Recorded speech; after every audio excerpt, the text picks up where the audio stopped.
Hello, welcome to Libra Philippines. So, ito yung reading natin for Libra. Take only what resonates, guys. Hindi ito magre-resonate sa lahat, ha. So, kunin mo lang yung mga messages na magre-resonate sa'yo. Kung hindi ka nakaka-resonate, okay lang naman yon kasi may mga next readings pa naman tayo. For personal reading, Jing Tarot Reader, search mo siya sa Facebook. Siya yung pwede magbigay ng personal reading sa'yo. Okay?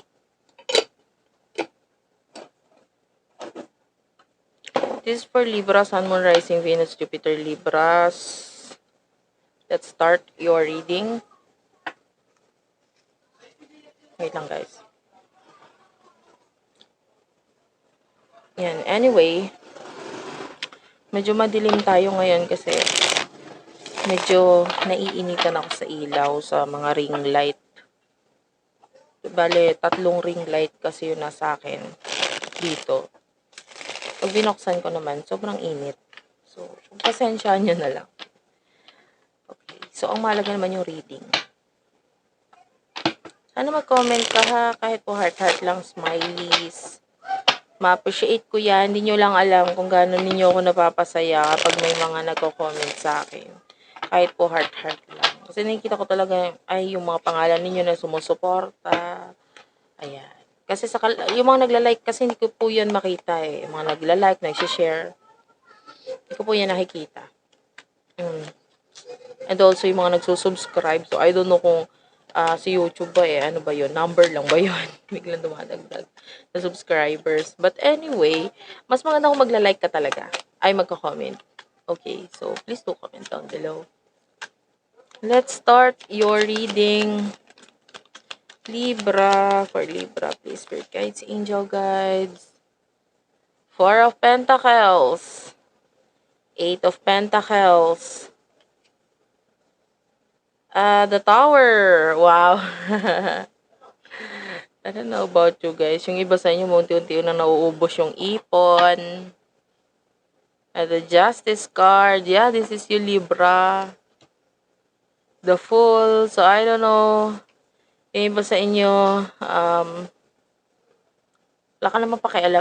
Kasi actually, yung iba sa inyo, lalo na kung stable naman yung career mo, yung job mo. So, kung gagastos ka, ubusin mo man yung ipon mo, okay lang, bakit? May trabaho naman ako eh. Bukas naman or next month naman is may pera akong kikita ako. Yung iba naman, siguro, hindi para sa lahat yung iba may usaping documents, may usaping something na kaya naubos yung pera mo is because may mga binabalikan or binabayaran, ganun. Parang ayaw mong magalit sa mga taong to. So, pwedeng isa pa yun sa nagiging dahilan kung bakit nauubos unti-unti ang savings mo. For Libra, please. For Libra. Spirit Guides, Angel Guides for Libra.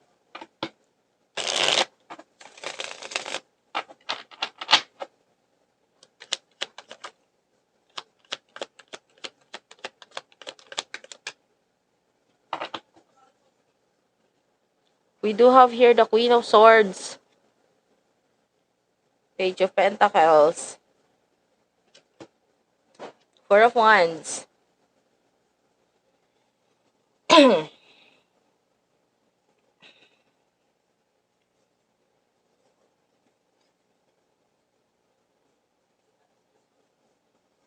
Bottom of the deck is the Empress.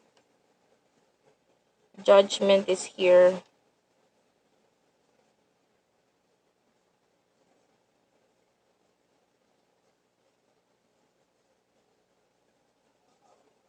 May someone sa iyong career na nakakapansin sa'yo. Parang, tinatago lang nitong taong to eh.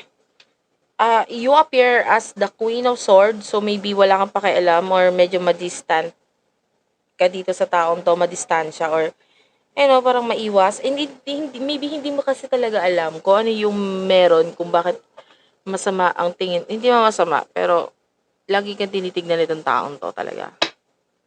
And, I feel like lalo na 'pag umiiwas ka ng tingin or nasa iba ka nakatingin siya sa'yo.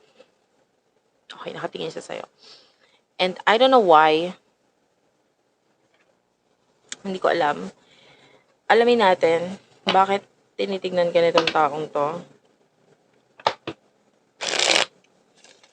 Ba't tinitignan ka nitong taong 'to? Spirit guides, angel guides for Libra. Maybe someone who is younger than you. Seven of Wands is here. King of Pentacles. Tell me about this.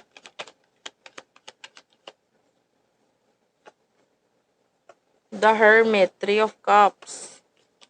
The Fool.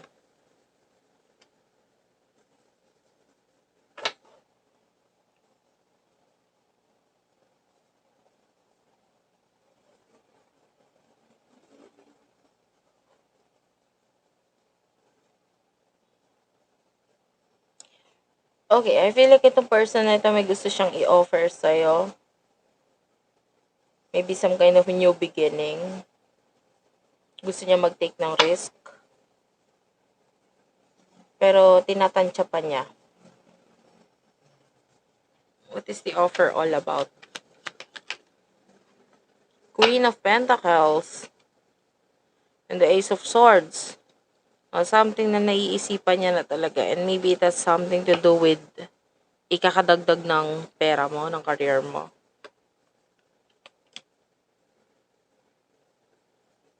Medyo naiilang pa nga lang siya nahihiya siya. Maybe some kind of, sideline, gano'n. Gusto niya mag-offer ng gano'n.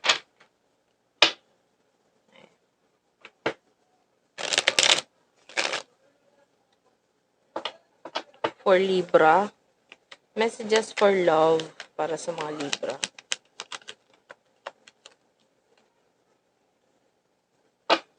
For some of you, nagkakaroon ng ending ngayon. Pag-iwas, paglayo. With the Five of Cups, nalulungkot tong taong to na iniiwasan or nilalayuan mo. Clarify the Five of Cups. Clarify. May naman nakakaamoy ako ng suka. Kasi yung vomit. So, I don't know kung kasusuka mo lang ba. This could be your reading. So, ayun. Iniisip ko nitong taong to. Feeling niya, okay ka na, hindi ka na naghihintay or wala nang chance sa inyong dalawa. And then, pwedeng ine-end mo na. Feeling niya ine-end mo na kung ano man yung connection ninyong dalawa. Yeah. Yun yung nararamdaman niya eh. Ano gusto niya mangyari?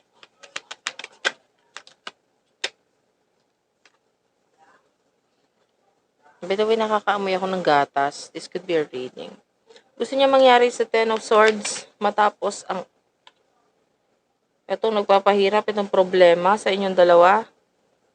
Itong taon to na, could be someone in the past. Like, ayaw niya nang itago kung naman itong nararamdaman niya for you. Maaaring gusto niya nang sabihin lahat sa'yo with the Judgment. Tell me about this, please. Ano yung gusto niya sabihin? The High Priestess. So, I feel like this could be your soulmate, the one na nasa dreams mo with the Moon Pisces energy. So, gusto niya sabihin kung ano man yung mga minsan na nagpanaginip na sa'yo. So, maybe nasabi niya na sa'yo ito through your dreams. So, pwedeng na naginip ka once about this person and then kung ano yung napanaginipan mo, yun yung gusto niya sabihin sa'yo.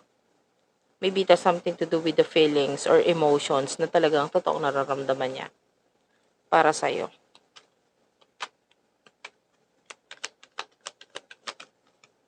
Yan. Kaya lang, magkakaroon pa ng separation dahil maaaring hindi makapagdesisyon sa ngayon. Yan. I can see a lot of lies or pagsisinungaling sa connection na ito. And then, itong person na to, gusto ka niya. Gusto niya sabihin lahat sa'yo yun. Pero hindi niya magawa. Okay? Tell me about the future for Libra. Future Three of Swords is here. Three of Swords. Four of Swords. Three of Pentacles.